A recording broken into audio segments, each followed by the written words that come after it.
আপনারা জানেন আজকেও ঝাড়গ্রাম একটা ছোট্ট জেলা কিন্তু খুব গুরুত্বপূর্ণ জেলা। আজকেও প্রায় 2.5 লক্ষ মানুষের কাছে কোনো না কোনো পরিষেবা পৌঁছে গেল। আমি যখন পরিষেবাগুলো দিচ্ছিলাম স্টেজ থেকে তো সব দেওয়া যায় না, ব্যাংকে পাঠিয়ে দেওয়া হয়েছে। আমি একটি ছেলেকে জিজ্ঞেস করলাম, সে 100 দিনের কাজ করত, মজুরি পায়নি। আমি বললাম তোমার ব্যাংকে টাকাটা ঢুকেছে? বললো হ্যাঁ দিদি ঢুকেছে। আমি বললাম কত ঢুকেছে? বললো 30,000 টাকা ঢুকেছে। বুঝুন, এই 100 দিনের কাজের টাকা 2 বছর ধরে কেন্দ্রীয় সরকার বন্ধ করে রেখেছিল। আর আমরা কিন্তু এই টাকাটা 59 লক্ষ লোককে, যারা যারা কাজ করেছে মাইনে পায়নি, সবাইকে পৌঁছে দিয়েছি। খুব বড় কাজ। অনেক গরিব লোক বলে দিদি আমার তো ঘরটা হলো না। 47 লক্ষ ঘর আমি আগে করে দিয়েছি এবং কেন্দ্রীয় সরকারকে আমরা টাইম দিয়েছি। আমাদের টাকা আছে ওখানে, এপ্রিল মাসের মধ্যে আপনাকে করতে হবে। যদি না করে মে মাসের পর থেকে আমরাও বুঝে নেব, আমরাও ফেস বাই ফেস কিভাবে কি করা যায় আমরা দেখে নেব, যাতে গরিব মানুষ বঞ্চিত না হয়।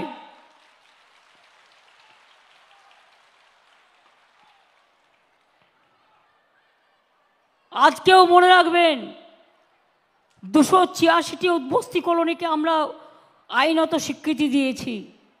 124টি পরিবারকে আড়াল পাট্টা কলকাতাতেও দেয়া হচ্ছে। ফিরহাদ হাকিম, অরূপ বিশ্বাস, মালা রায় সেখানে উপস্থিত আছে। রাজ্যে উপকৃত হয়েছেন 58,000 পরিবার, যারা ফ্রি হোল্ড ডিড পেয়েছেন। এছাড়াও 2011 সালের পর রাজ্য জুড়ে 2,26,000 গৃহপাট্টা, 1,58,000 কৃষি পাট্টা, 50,000-এর বেশি ফরেস্ট পাট্টা দেয়া হয়েছে। বিভিন্ন সাঁওতালি মাধ্যমিক স্কুলে ভলেন্টারি টিচার হিসেবে অনেক শিক্ষককে আমরা এর আগে তারা পড়াতেন টিচার হিসেবে নিয়োগ করেছিলাম। তার কারণ তাদের টিচারের অভাব ছিল। আমি এখানেও বলে যাচ্ছি, আমরা এরকম 92 জন যারা স্কুলে পড়ান প্যারা টিচার আমরা আবার নিয়োগ করছি। তাদের আস্তে আস্তে যারা পড়ান অলচিকি স্কুলে তারা এই সম্মানটা পাবেন।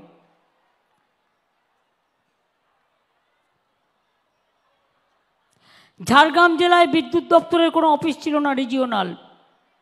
আমরা নতুন রিজিওনাল অফিস স্থাপন করছি। আমরা কৃষক থেকে শুরু করে সেলফ হেল্প গ্রুপকেও 25,000 টাকা করে একবারে রিভলভিং ফান্ড দিচ্ছি।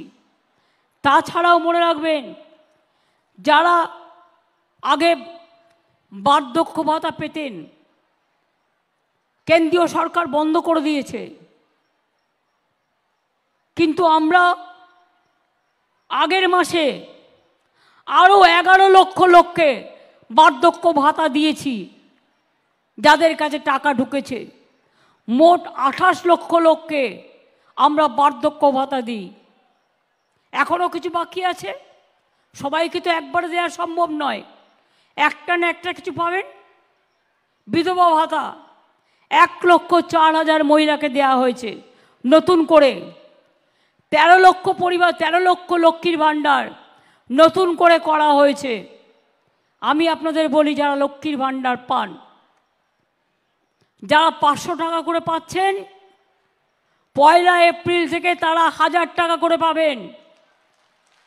আর এই লক্ষ্মীর ভাণ্ডার জনম জনম পাবেন। আমরা যতদিন থাকবো পাবেন, মনে রাখবেন, জিন্দেগি ভর পাবেন।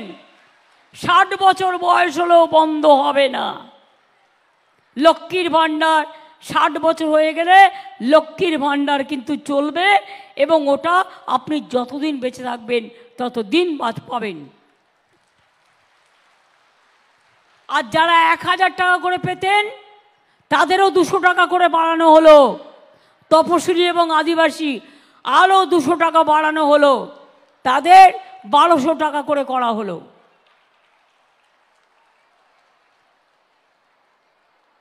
জোহার। চেতলেকা মেনাপেয়া, নমস্কার, কেমন আছেন? না পায় গে মেনাপেয়া, তো ভালো আছেন তো সবাই? নডে হেজ খাতির আয়মা আয়মা সারাও, এত কষ্ট করে এসছেন, আপনাদের পাগুলোকে প্রণাম জানাই, অনেক ধন্যবাদ জানাই। না পাওয়াতে তাহেন তাবনপে, সবাই ভালো থাকবেন।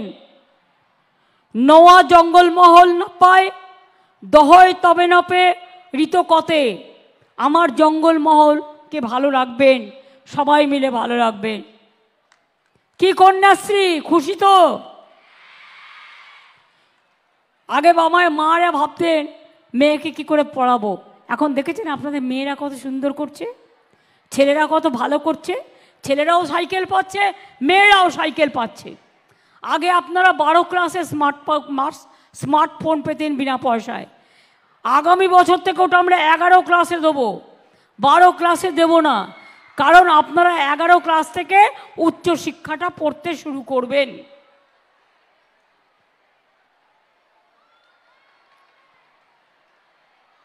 সবাই সাইকেল পাচ্ছে, সরকারি স্কুলের সব ছাত্রীরা কন্যাশ্রী, ছেলেদের মধ্যে মেয়েদের মধ্যেও আছে তপশিলি আদিবাসীদের জন্য শিক্ষাশ্রী, ওবিসিদের জন্য আছে মেধাশ্রী, সংখ্যালঘুদের জন্য আছে ঐক্যশ্রী। কি নেই?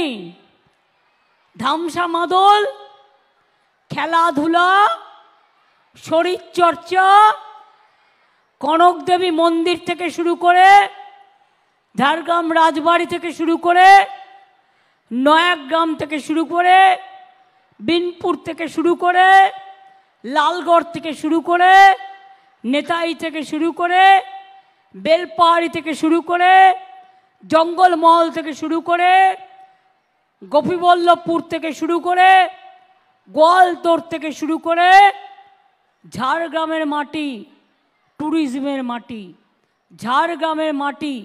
যদি ঝাড়গ্রাম থেকে মুকুটমণিপুর পর্যন্ত যাওয়া যায়, রাস্তাটা দেখবেন ঝিলিমিলি দিয়ে গিয়ে কত সুন্দর।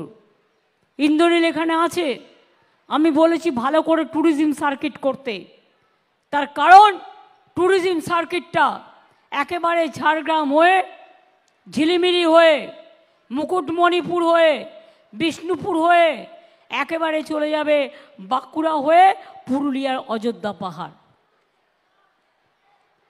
কত কাজ হবে।